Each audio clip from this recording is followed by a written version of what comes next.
ایران تیل نہیں بیچے گا تو دنیا میں پھر کوئی بھی تیل نہیں بیچ پائے گا۔ آبنائے ہرمز پر ایرانی اسپیکر باقر قالیباف کی اس سخت ترین وارننگ اور امریکہ کے سامنے رکھے گئے تین سوالات نے دوحہ سے واشنگٹن تک ایک نئی ہلچل مچا دی ہے۔ مشرق وسطیٰ میں بظاہر امن تو ہے مگر جنگ کے بادل بھی منڈلا رہے ہیں۔ مذاکرات جاری ہیں مگر سنجیدگی نہیں، کیونکہ ایک فریق یعنی ایران سوال اٹھا رہا ہے اور امریکہ جواب نہیں دے رہا ہے۔ ایران اور امریکہ میں عدم اعتماد بھی انتہا کا ہے۔ پہلے دوحہ مذاکرات کی تردید کی گئی، اس میں شرکت سے انکار کیا گیا، لیکن پھر براہ راست نہیں لیکن سہولت کاروں کے ذریعے بات چیت کا سلسلہ جاری ہے۔ اس کو دونوں پارٹیز کنفرم کر رہی ہیں۔ امریکی نائب صدر جے ڈی وینس یہ دعویٰ کر رہے ہیں کہ امریکہ اور ایران کے درمیان تکنیکی مذاکرات جاری ہیں، مگر ساتھ ہی بم برسانے کی دھمکیاں بھی جے ڈی وینس دے رہے ہیں۔ دوسری جانب امریکہ سے 3 بنیادی سوالات ایرانی اسپیکر باقر قالیباف نے سرکاری میڈیا سے انٹرویو میں پھر دہرائے ہیں۔ پہلا سوال یہ کہ ایم او یو پر دستخط ہو چکے ہیں تو پھر لبنان میں جنگ بندی کیوں نہیں ہو رہی؟ دوسرا سوال یہ کہ آبنائے ہرمز پر ایرانی حدود ہے، ٹیریٹوریل واٹرز ہیں، تو اس پر ایرانی کنٹرول کیوں نہیں ہوگا؟ تیسرا سوال یہ کہ ہمارے منجمد اثاثے کب بحال ہوں گے؟ باقر قالیباف نے سخت موقف اختیار کرتے ہوئے واضح کیا ہے کہ مذاکرات اس وقت تک آگے نہیں بڑھیں گے جب تک ان بنیادی مطالبات پر عمل نہیں ہو جاتا جو کہ ایم او یو میں ایگریڈ اپون معاملات ہیں، متفقہ دونوں پارٹیز نے اس پر سائن کیے ہیں۔ قالیباف کے مطابق ناکہ بندی ختم ہونے کے بعد 10 سے 12 دنوں میں ایران نے 40 ملین یعنی 4 کروڑ بیرل سے زیادہ تیل برآمد کیا ہے، اور یہی نہیں، یہ تیل ایران نے 20% مہنگا فروخت کیا ہے۔ یہ بھی کہا گیا ہے کہ اگر امریکہ ایران کو اپنا تیل بیچنے سے محروم کرنے کا ارادہ رکھتا ہے، پابندیاں لگاتا ہے، تو دنیا میں پھر کسی کے پاس بھی تیل نہیں پہنچے گا، یعنی آبنائے ہرمز بند ہوگی۔ باقر قالیباف نے یہ واضح کیا ہے کہ آبنائے ہرمز ایران کی طاقت ہے اور اس سے بغیر معاوضے کے گزرنے کی اجازت صرف 60 دنوں کے لیے، اس کے بعد ہم طے کریں گے ہم نے کرنا کیا ہے۔ اس سب کے بیچ قطر میں امریکی اور ایرانی وفود موجود ہیں۔ براہ راست مذاکرات تو نہیں ہو رہے ہیں لیکن ثالثوں کے ذریعے، سہولت کاروں کے ذریعے بات چیت ہو رہی ہے۔ وٹکاف اور جیرڈ کوشنر نے قطری حکام سے ملاقات کی ہے۔ ایران کا بھی وہاں پر وفد موجود ہے۔ ان کا یہ کہنا ہے کہ قطری حکام سے ان کے مذاکرات صرف اور صرف منجمد اثاثوں پر ہو رہے ہیں۔ اس دوران اس سب کے بیچ جنگ، بم، آبنائے ہرمز یہ سب جاری ہے، لیکن ادھر اسرائیل تیزی سے غزہ میں نسل کشی کر رہا ہے۔ لبنان میں بھی معاہدے اور جنگ بندی کے باوجود لوگ مر رہے ہیں، اور اس سب پر قطری وزیر اعظم نے سوال اٹھایا کہ یہ کیسی جنگ بندی ہے کہ 3 دن میں لبنان میں 100 لوگ مار دیے گئے۔ ادھر اسرائیلی وزیر اعظم بنجمن نیتن یاہو فلسطین کے 2 ریاستی حل سے مسلسل انکاری ہے۔ امریکی صدر کو تنقید کا سامنا ہے۔ الہان عمر اور دیگر ڈیموکریٹس یہ مطالبہ کر رہے ہیں کہ امریکی عوام کا مزید ایک بھی ڈالر اسرائیل کو اب نہیں جانا چاہیے۔ سابق امریکی صدر براک اوباما نے بھی ٹرمپ کی ایران ڈیل پر تنقید کی ہے۔ اوباما یہ کہتے ہیں کہ ایک معاہدہ جو موجود تھا جے سی پی او والا، اسے ختم کیا گیا اور پھر اسی طرز کے ایک معاہدے کے ذریعے اب دوبارہ معاملات سلجھائے جا رہے ہیں، لیکن امریکہ کو اس سب کے بیچ اربوں ڈالر کا نقصان ہوا، ہم نے ایک غیر ضروری جنگ بھی لڑی۔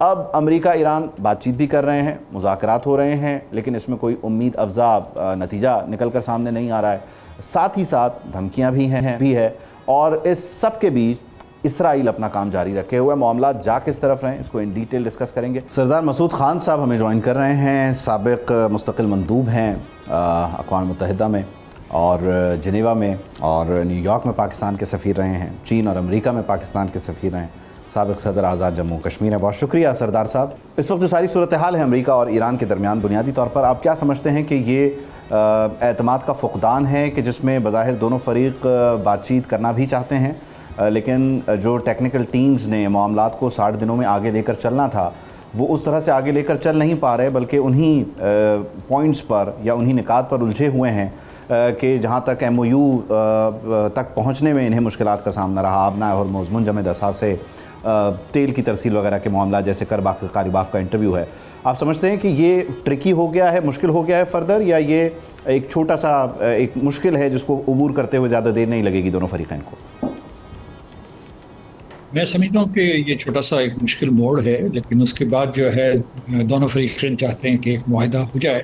جو مفاہمتی یادداشت کے ذریعے پھر جو ہے لیک لوسرن میں مذاکرات ہوئے تھے، ان میں اچھا خاصا فاصلہ طے کر لیا ہے اور ان کے جو بڑے اختلافات تھے وہ دور کر دیے۔ مطلب سب سے بڑا اختلاف تو یہ تھا کہ دونوں ممالک جو ہے یہاں صرف ٹرسٹ ڈیفیسٹ نہیں تھا، ان کے درمیان دشمنی تھی اور یہ حالت جنگ میں تھے۔ تو ان میں یہ سمجھوتا ہوا ہے کہ مذاکرات کریں گے اور جنگ بندی